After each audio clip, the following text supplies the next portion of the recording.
Good afternoon. I was looking for Jose, please. So, it's Dave. It is Dave Lawrence. Dave's not here. How you doing, brother? Great to be talking to you. Hey, good to be talking to you, man. How are you feeling? I'm feeling good. Better, a lot better though, after getting to finally be talking to you. This is nice. Oh, well, thank you, sir. And how you feeling over there? Well, usually I tell people I'm feeling with my hands, but no, I'm feeling good, Dave. I'm looking forward to being in Hawaii and just being there, enjoying the people.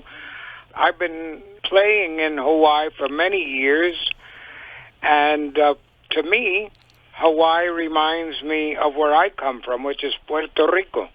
So I'm glad to be going to Hawaii, eat a couple of guayaba, as they call it in our language, mangoes. Do you know I'm a mango addict? You're going to be in the right place, Jose. Definitely. Since I was 5 years old, because my uncle would climb up into the mango trees and shake them down, and they'd fall on the ground, and we'd catch them, and they were great. That's a great memory, and Yeah. I'm sure a lot of people who live in the islands can relate to that and completely understand what you're talking about, my friend. And, Thank you. These shows are, as you were saying, you have a bit of history here, and I'm fortunate we have a listener, Steve, the mystery emailer, and he sends me all kinds of little tidbits from the past, concert reviews, different dates in history, especially when someone's going to be on the show. So in a moment, I'll share some of those with you in a moment. We'll see if any of it sparks memories. But Sure. for folks who are excited about these concerts and are also curious about them, if you can, kind of describe what's in store, who you might be bringing with you, that sort of thing. Well, I have a little band, but they're a good band, and myself, and that's it. But we'll be playing many things. I also have a new album and documentary and book coming out in the fall. So I'm looking forward to all of that, and I think people will be very happy with our show.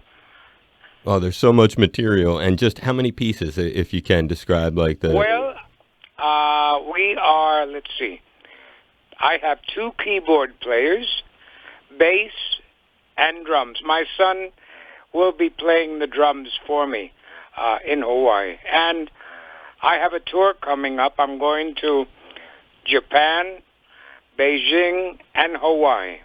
That's incredible. Your international appeal, Jose, is just gigantic and always has been. You're such a groundbreaking performer. The things that you've done, the accomplishments that you have, and as you pointed out, you have a long history here in the islands. It goes back 50 years, really. And Sure. Steve, the mystery emailer, as I like to call him, sends me this stuff, and so he sent me your very first gigs, according to Steve. It was March 21st and 22nd, 1969, 50 years ago. Jose Feliciano performed for 2 nights at the Blaisdell Arena. You were the musical entertainment for the 17th Annual Cherry Blossom Festival. Oh, sure. You received 2 standing ovations for a 15-song set that began with High Heel Sneakers and ended with Light My Fire. Opening act, a comedian named Don Sherman. And get this, Jose, Sure. take a listen to these ticket prices. This is always my favorite part of these. They were the most expensive seats were $550, and then the cheapest was $250. Oh, my goodness. Well, here's another story for you. Don Sherman was the guy that played the bartender in Rocky. Oh, wow. You know? In the very first Rocky. In the first Rocky. Wow. And, I love Hawaii. I love the luau's because Puerto Rico has its own luau. We roast our pig on a spit, and in Hawaii they roast them buried in rocks with tea leaves. Right. But it's all delicious. And you enjoy getting to do that when you're here, for sure. Well, I'm going to do my darndest to get to a luau. Here's a couple other memories, and then we'll talk about some other stuff. Sure. December 1st through the 5th, 1970, you performed for 5 nights at a place called the Polynesian Palace that was located. I remember that. Sure. And that run, and maybe another reason that might stick out in your mind is during that run, Santana was playing at the Blaisdell Arena, and you attended a concert there. And at one point during the show, you got up on stage and jammed with Santana. That was during it. I did, and it was the most exciting day in my life to jam with Carlos. We're still good friends after all these years, and I love his guitar playing now as much as I did then. Was that the first time you jammed with him? Yes, it was. That was the first time I jammed with him. No wonder you'd remember something like that. That's really incredible. And did you keep coming through the years? The only other date he provided for me was I did come. Waikiki Shell 72 is the only other one I've got. Yeah. And then I used to stay. I used to come to Hana Ranch On Maui? Yeah. And you'd stay over there too, huh? I'd stay over there because I enjoyed it. I sure hope everybody's doing whatever they can to keep Hawaii from getting real polluted. Because Hawaii is the Garden of Eden. The flowers that you get in Hawaii, you don't get any place else. Maybe the Philippines, where they have flowers like sampaguita, which is a fragrant flower. But I love the plumerias in Hawaii. I love them. I love the ginger flowers. I love them too. So flowers are wonderful. Well, that's a great lead into, there's a great connection, it seems, between where you grew up in Puerto Rico and here in the islands. You've mentioned there's a lot of, obviously, the tropical similarities, the island culture. Can you explain how, because it's a really remarkable story. As a little boy with a lot of siblings, you gravitated to music, and then specifically this voice of yours that just gives people chills, and then this guitar playing, which is John McLaughlin-esque, just incredible.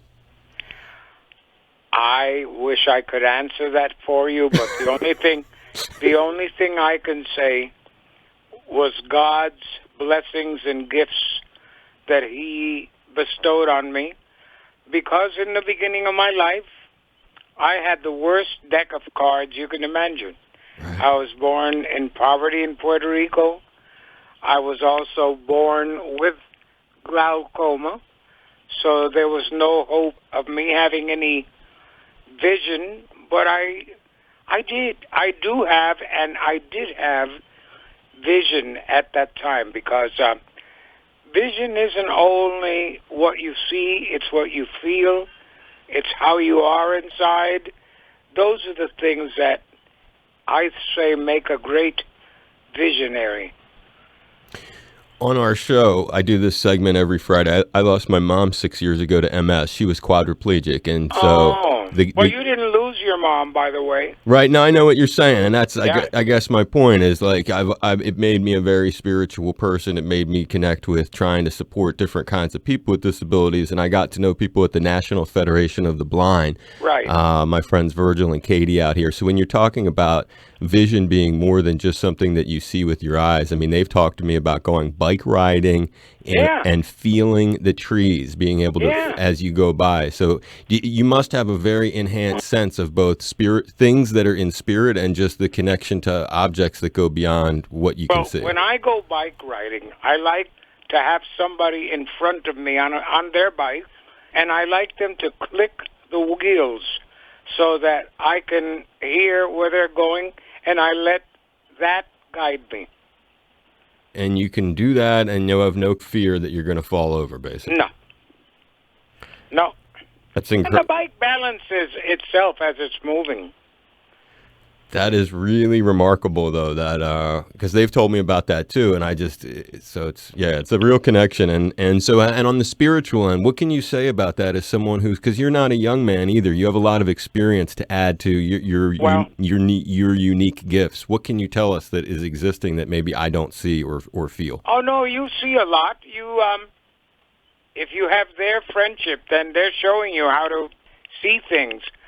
One thing that I'd like to see the Federation of the Blind in Hawaii try and do, and that is to get the drug companies to put Braille labels on the boxes. They have it in England, and I think if the English can do it, why can't America do it? That's a great thing. And so you would like to see something like that be more mandated or put in. Definitely. It's like I would like to see a law where all restaurants in America should have Braille menus. Maybe one or two, because, you have to realize we are in the minority, but something like that. Like one of the reasons I like places like the Cracker Barrel, they have their menu in Braille.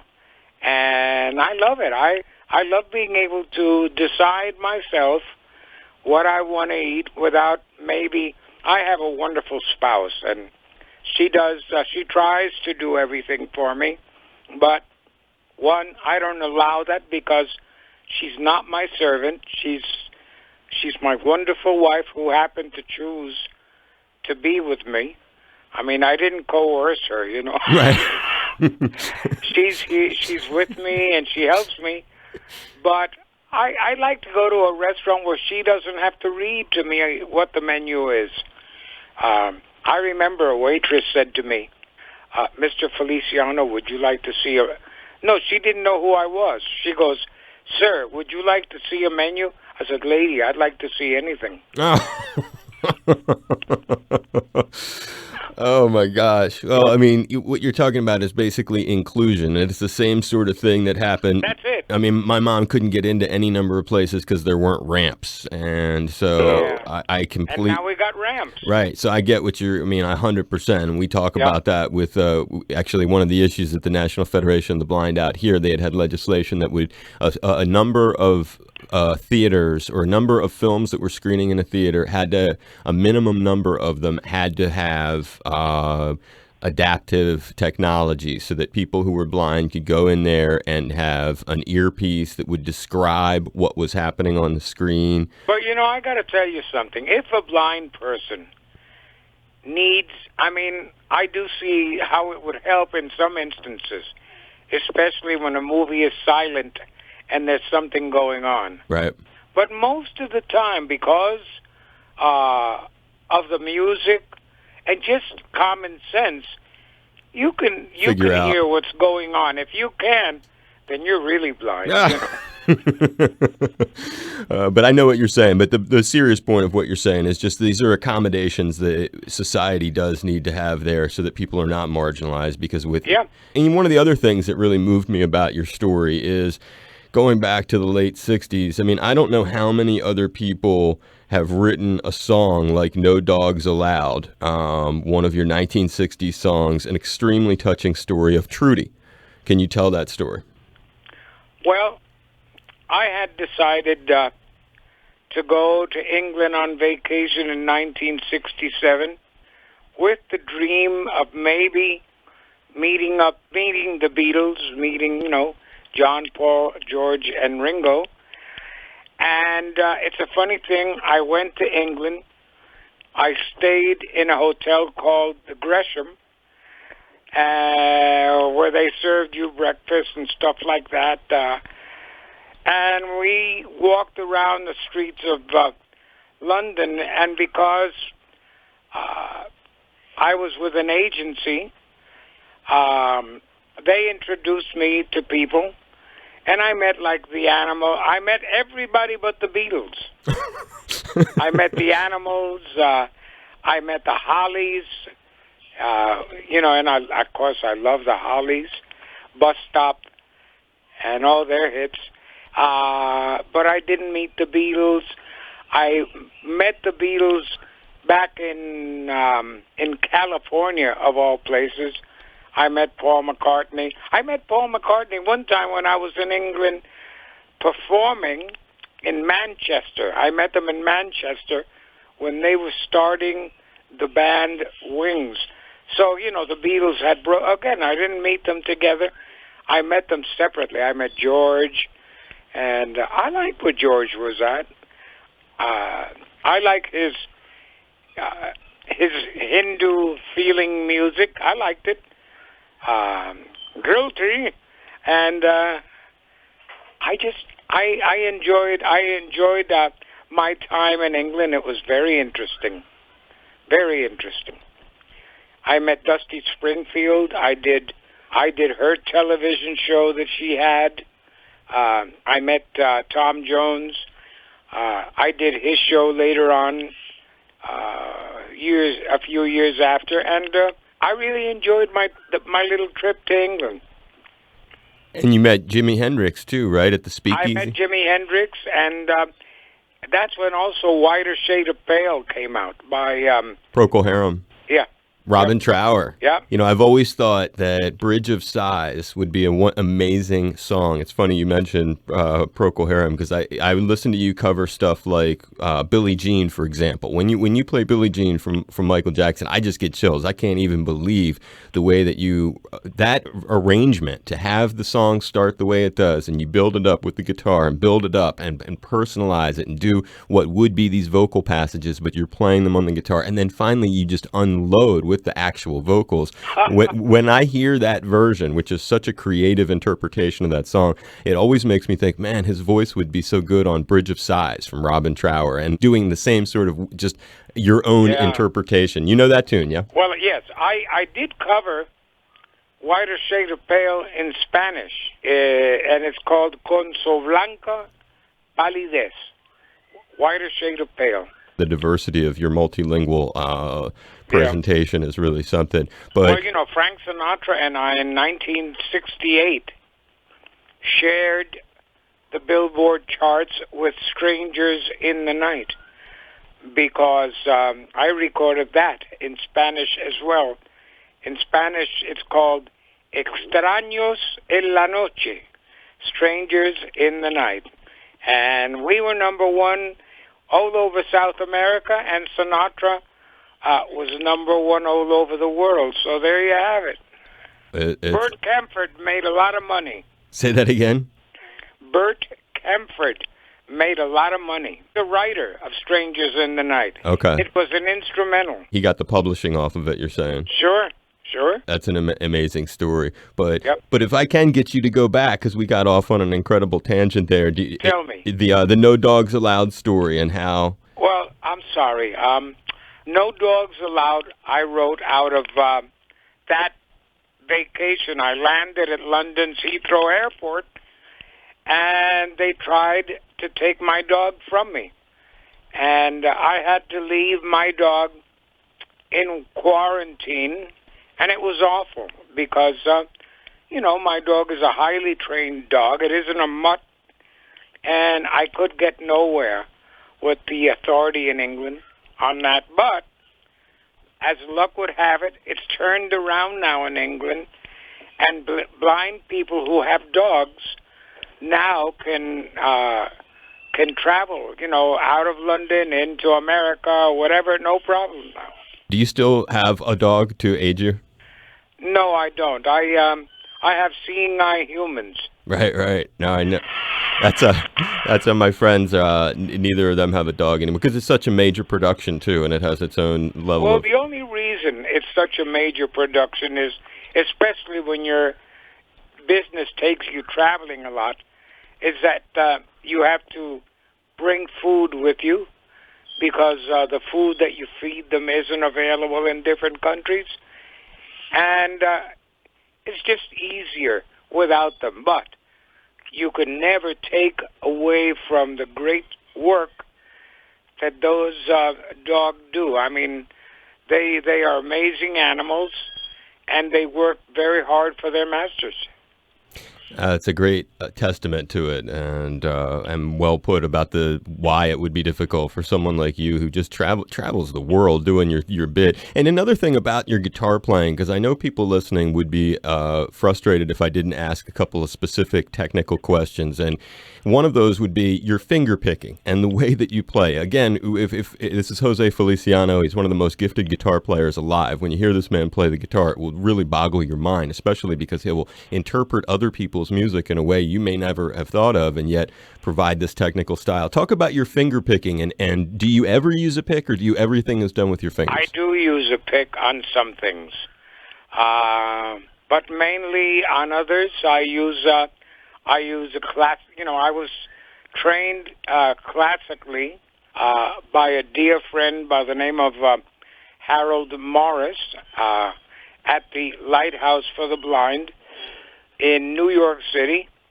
And I just put my classical training to what I play. It gives me the technique, speed. It's just a part of me. It's like a suit of clothes. I put it on and it fits. That's a great way of describing it, and it is your own too. It is very, very much your own sound. You mentioned the Beatles in there. Some of the most incredible recordings this guy has been part of, whether he's been on TV playing with people, whether he's been on records. I mean, I've seen the photos of you with Paul, but I also read that you recorded with John Lennon too. I did. I recorded when John Lennon was on his wild weekend when Yoko said, "Listen, I've had enough of your jargon. See you later." So John, he was out there being John. But I met him. I said hello. I don't know if he remembers, because John Lennon was always cloudy. He drank too much. Everything he did too much. But the one thing he didn't do enough was keep writing great songs. And now he's no longer with us, and we miss him every December. And it's sad. But I try to see the joyous side that he gave us all that great music. He and Paul McCartney. Yeah, who, if people look on Jose's Facebook, you can see a great picture of you with Paul and Linda, classic photo that you've got, because a lot of people do that. They flash back, put great old photos up there, and it'll give anybody a smile. You also did a lot of television over the years, really remarkable amount of television appearances, acting kinds of roles at times, but also playing alongside people like Johnny Cash, Bing Crosby, Glenn Campbell, Diana Ross. When I mention their names, what's a memory that pops in that it gives you a chill when you think back to being there? I think the memory that gives me a chill, to me, was the way that I communicated with people, with artists like Andy Williams was my friend, Dionne Warwick, who's still alive, thank God. She's my friend. And, of course, I enjoyed the jam session I had with Glenn Campbell on my Feliciano Very Special. And it made me very sad to think that when I first heard that Glenn had Alzheimer's, it made me very sad, because that's a terrible, terrible disease, and curing it it's as important as curing cancer, because not having your memory is very strange. I pray to God every day that I don't have any signs of that. I have a very good memory. I remember so many things, so I know I'm safe for now. What did I just tell you? I love it. I join you in that. There's rarely a day that goes by I'm not grateful to have my cognition, is what I guess what we're talking about. So you're right. It's like there is so much to be grateful for in that, and that's great that you have that memory. I mean, when you think back to being so gifted to have this many experiences, like Kung Fu, something like that, is that an agent you credit with making that happen? Is it your tenacity? Well, I had a very good agent at the time, and he got me on the series. And I enjoyed acting, but, I didn't want to be an actor, really. I mean, unless I always wanted to play a movie where, instead of them looking for a sighted actor, let's say, to play a part of a blind person to have a real blind person play it. Right, right. Yeah. And the other audacity that I had was I also wanted to play the part of a sighted person in a movie because I know how the gestures of sighted people, the way they act, what they do, you know. So that would be an accomplishment. I could see it now. And the Academy Award for Best Actor in a movie, Jose Feliciano. I love Well, it. you can dream anyway. I love it, though, brother. That's a great dream. This whole life of mine has been a dream. Totally. And Fargo, you're in that briefly, right?